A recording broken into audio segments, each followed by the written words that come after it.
जब रियासत देवगढ़ के दीवान सरदार सुजान सिंह बूढ़े हुए तो उन्हें परमात्मा की याद आई। जब दीवान जी बूढ़े हो गए तो उनको परमात्मा की याद आई। जाकर महाराज से विनती की।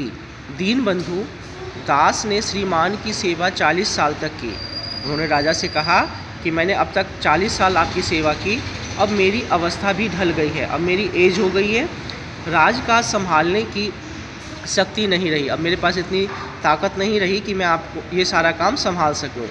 कहीं भूल चूक हो जाए तो बुढ़ापे में दाग लगे। अगर कोई गलती हो गई तो इतना अच्छा काम किया मैंने अब तक, अब कुछ दाग लग जाएगा जीवन में, मुझे अच्छा नहीं लगेगा। सारी ज़िंदगी की नेकनामी मिट्टी में मिल जाएगी और इस तरीके से जो भी मैंने इतना नाम कमाया है वो सारी जो गलती होने की वजह से मेरा नाम क्या हो जाएगा, मिट्टी में मिल जाएगा।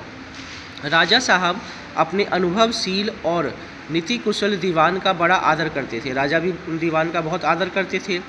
बहुत समझाया लेकिन दीवान साहब ना माने। राजा ने दीवान साहब को बहुत समझाया लेकिन वो नहीं माने, तो हार कर उनकी प्रार्थना स्वीकार कर ली। राजा ने उनकी प्रार्थना स्वीकार कर ली। यह शर्त लगा दी कि रियासत के लिए दीवान आप ही खोजना पड़ेगा, आपको ही खोजना पड़ेगा। और ये बोल दिया कि ठीक है मैं तैयार हूँ, लेकिन जो अच्छा दीवान उसकी जो चुनना होगा वो आपको ही चुनना होगा।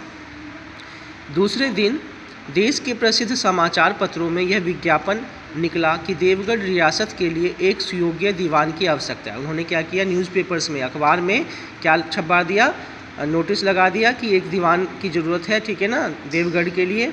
जो सज्जन अपने को इस पद के योग्य समझे वे वर्तमान दीवान सरदार सुजान सिंह की सेवा में उपस्थित हो। यानी जो भी व्यक्ति चाहता है वहाँ का दीवान बनना, वो कहाँ पर उपस्थित हो, सुजान सिंह के सेवा में। यह ज़रूरी नहीं कि वे ग्रेजुएट हो, कोई ज़रूरी नहीं कि वो बहुत ज़्यादा पढ़ा लिखा हो, मगर हुष्ट पुष्ट होना आवश्यक है, यानी शरीर से स्वस्थ होना आवश्यक है। मंदाग्नि के मरीज को यहाँ तक कष्ट उठाने की ज़रूरत नहीं है।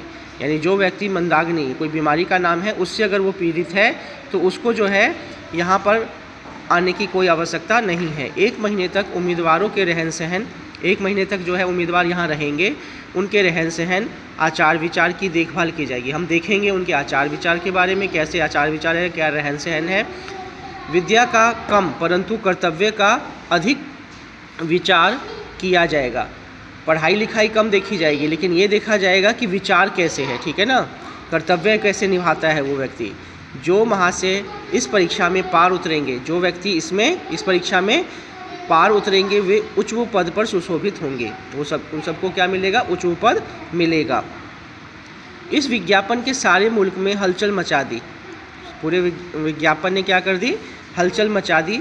ऐसा ऊंचा पद और किसी प्रकार की कैद नहीं, केवल नसीब का खेल है। सैकड़ों आदमी अपना अपना भाग्य रखने के लिए चल पड़े। देवगढ़ में नए नए और रंग बिरंगे मनुष्य दिखाई देने लगे, तरह तरह के आदमी आने लग गए। प्रत्येक रेलगाड़ी से उम्मीदवारों का एक रेला सा उतरता था। जैसे रेलगाड़ी आती थी तो उससे काफ़ी लोग जो है उतरते थे। कोई पंजाब से चला आता था तो कोई मद्रास से, कोई नए फैशन का प्रेमी, कोई पुरानी सादगी का, कोई नए फैशन से तो कोई पुरानी सादगी का मिटा हुआ। पंडितों और मौलवियों को भी अपने अपने भाग्य की परीक्षा करने का अवसर मिला। जो पंडित थे, मौलवी थे, वो सब भी लोग इसमें आए। बेचारे सनद के नाम से रोया करते थे, यहाँ उनकी कोई ज़रूरत नहीं।